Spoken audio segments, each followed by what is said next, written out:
S2 bab 79. Sampai. Karena keadaan yang urgent, Veloz dan Zira pulang lebih dulu. Keduanya pulang naik bus Jogja-Jakarta. Milih bus yang ber-AC dan tentunya nyaman. Duduknya di bagian tengah dan bersebelahan. Enggak mual kan? Tanya Veloz, melirik istrinya yang duduk di sebelah kaca. Zira menggelengkan kepala. Dia menatap ke beberapa penumpang yang ada di kursi depan sana. Ini adalah pertama kali dia naik bus setelah umurnya menginjak di 17 tahun ini. Pas SMP dulu pernah study tour sih, tapi kebetulan pas dia sakit, jadi nggak ikutan naik bus. Nih. Veloz mengulurkan permen bulat warna biru yang sudah dibuka. Bukannya menerima, tapi dia langsung membuka mulut dan mencondongkan kepala. Veloz jadi mendekik dengan sudut bibir yang menyunggingkan senyum. Dia memasukkan segelinding permen warna biru itu ke mulut Zira. Setelahnya cewek itu menarik kepala dan terlihat menikmati perjalanan. Berapa lama perjalanan kita? Tanya Zira, mulai mengusap layar ponsel. Sekitar 6 atau 7 jam. Veloz menarik satu headset dari telinga dan memasang ke telinga Zira. Jadi telinganya tersumpal satu-satu. Biar nggak jenuh, kata Veloz. Zira meliriknya. Dia mendengarkan lagu dari salah satu grup band lama yang diputar di headphone Veloz. Suka lagu lama, Andrea? Veloz merebahkan punggung ke sandaran kursi. Lagu yang baru agak kurang ngena feel-nya. CKK! Decak Zira. Dia ikut merebahkan kepala ke belakang. Iseng, dia menyandarkan kepala ke bahu Veloz. Veloz meliriknya. Tangan kanannya bergerak, menelusup ke pundak Zira dan menaik tubuh itu untuk semakin menyandar. Zira menikmati, menumpangkan satu kakinya ke kaki Veloz. Baru kali ini gue naik bus. Ceritanya kemudian. Gue kira kayak di drakor yang sering ditonton Mami. Ternyata nggak desak-desakan kayak gitu. Tangan Veloz mengusap-usap lengan bahu Zira. Ini VP, Z. Kalau yang bus biasa ya desak-desakan. Malah ada yang nggak kebagian tempat duduk. Duduknya di bawah sambil pegang barang bawaannya. Kedua mata Zira mendekik. Jogja-Jakarta? Nggak tahu sih kalau sekarang masih ada yang kayak gitu enggak. Tapi dulu pernah ada yang begitu. Dia melirik istrinya yang mengusap-usap layar ponsel. Gimana keadaan Badai, Endea? Udah baikan, kan? Tanyanya sembari membuka chatroomnya dengan Nathan. Veloz pun bisa melihat beberapa spam chat, Zira tidak ada yang dibalas. Bahkan chat itu hanya centang 2 abu-abu. Nggak jauh beda sama chat Zira ke Mikkel dan ke teman-temannya yang ada di Sri Kandi. Semua nggak ada yang dibaca. Veloz sedikit nunduk dan mengecup sisi kepala Zira.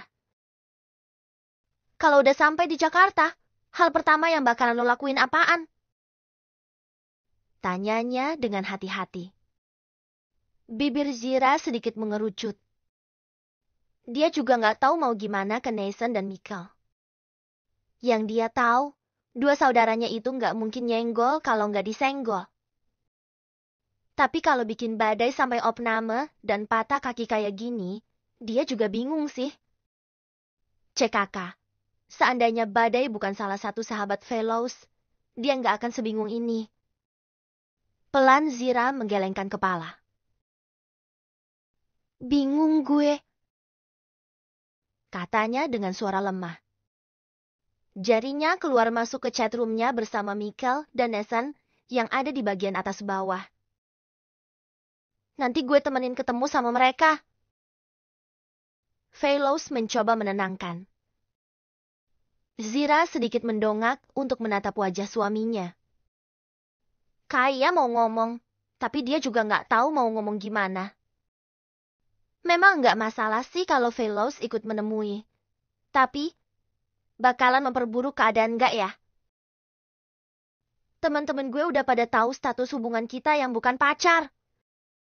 Awalnya sih memang mereka nggak bisa menerima. Tapi, lama-kelamaan juga biasa aja. Cuma, emang masih butuh beberapa waktu untuk benar-benar bisa menerima soal status hubungan kita berdua. Tutur Velos panjang dengan tangan yang masih mengusap-usap lengan bahu Zira.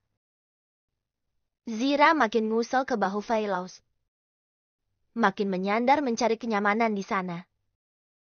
Jujur saja, didiamin teman itu rasanya nggak enak banget. Udah berusaha untuk nggak baper dan kepikiran.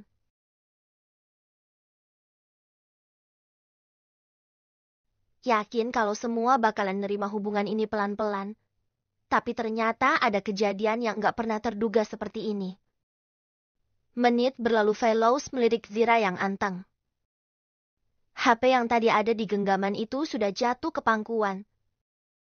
Velos mengambil handphone milik istrinya dan menyimpan ke tas kecilnya yang melingkar di dada. Dia mengusap sisi kepala Zira, lalu mengecup kepala itu sebentar.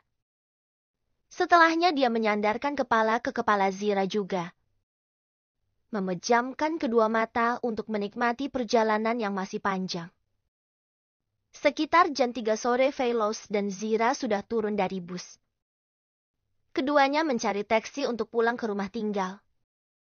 Udah izin ke Mami sama Daddy kalau pulang ini Zira langsung ke rumah Velos dan bablas ke rumah sakit untuk menjenguk keadaan teman yang diopname. Boncengan pakai motor, keduanya berangkat ke rumah sakit dan langsung masuk ke ruang rawat badai. Namanya juga tawuran, kan? Jadi keadaan badai benar-benar bonyok banget. Keningnya ditutup pakai kain kasa, sudut bibirnya masih terlihat membiru. Pipi sebelah pun membiru. Kedua tangannya luka-luka dan satu kaki habis operasi karena patah tulang. Badai tidurnya belum lama, Tante?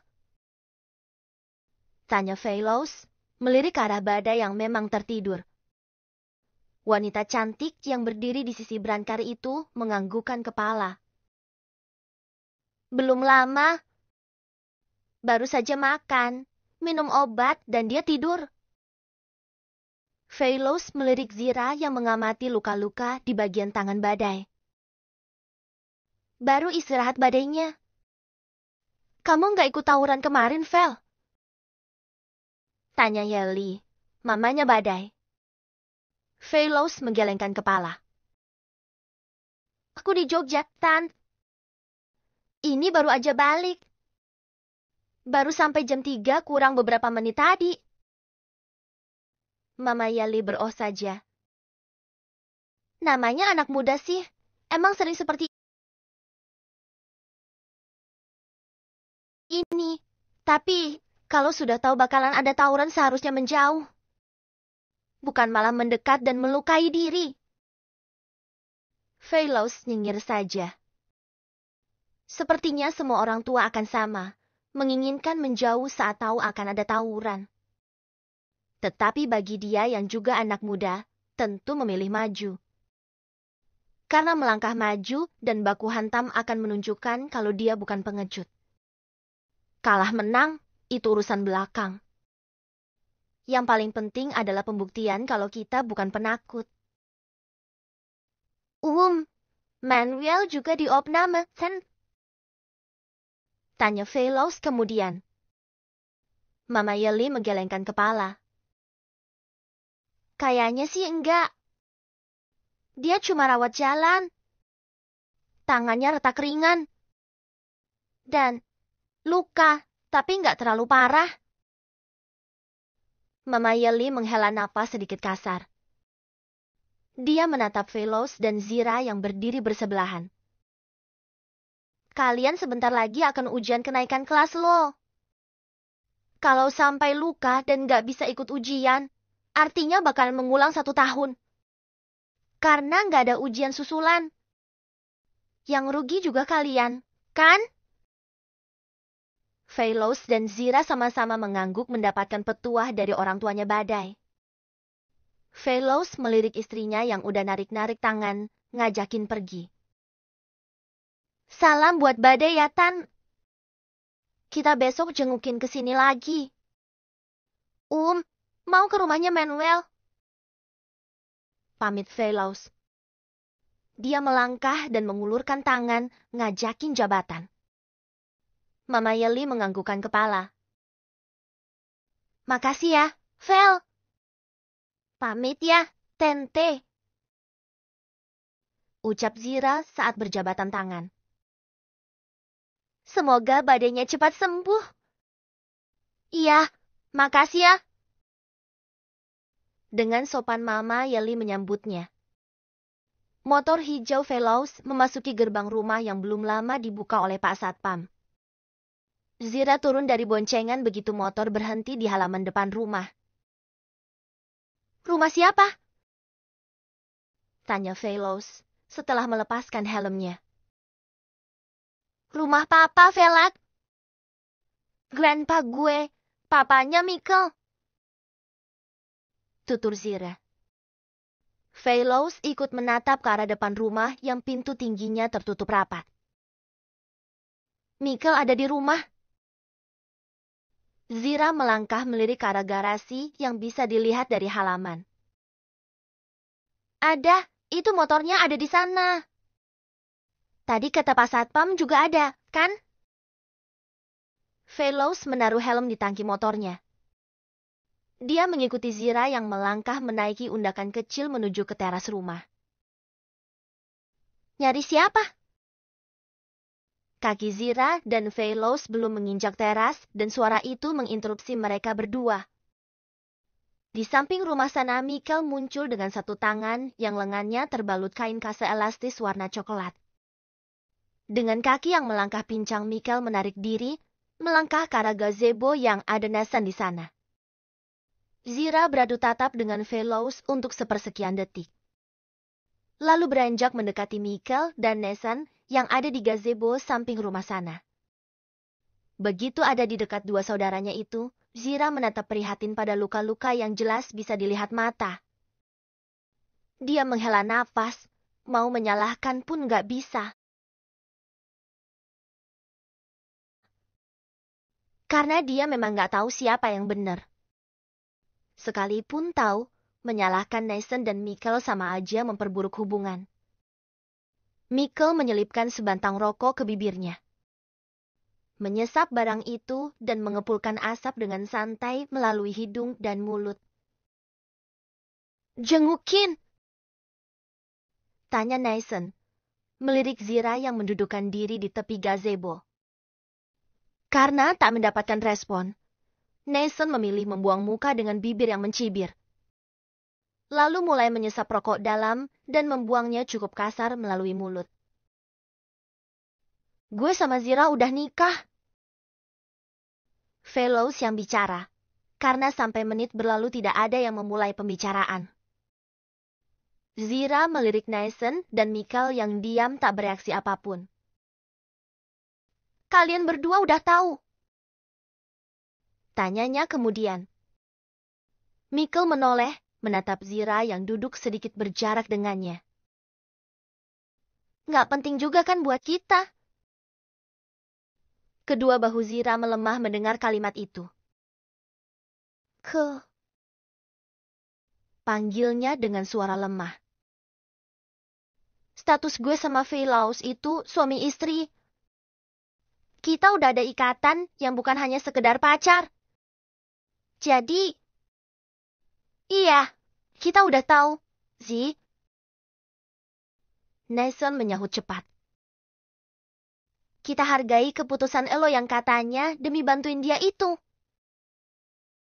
Mikel terkekeh kecil. Sebenarnya di dunia ini ada banyak cewek. Tapi, entah sih, kenapa juga milihnya elo. Dan aneh juga sih. Kenapa juga elonya mau? Timpal Nathan cepat.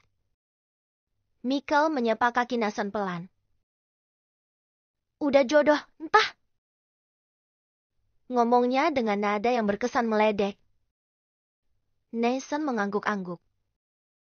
Anggukan yang kaya dipaksa banget. Dia melirik Zira yang wajahnya terlihat sedih. Ngapain muka lo sedih begitu?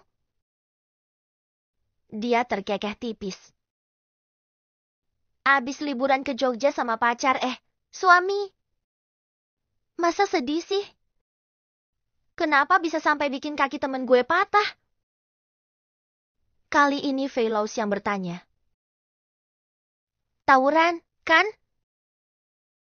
Jawab Mikkel, terlihat malas menatap Fellows. Yang namanya tawuran mah asal nemu lawan aja.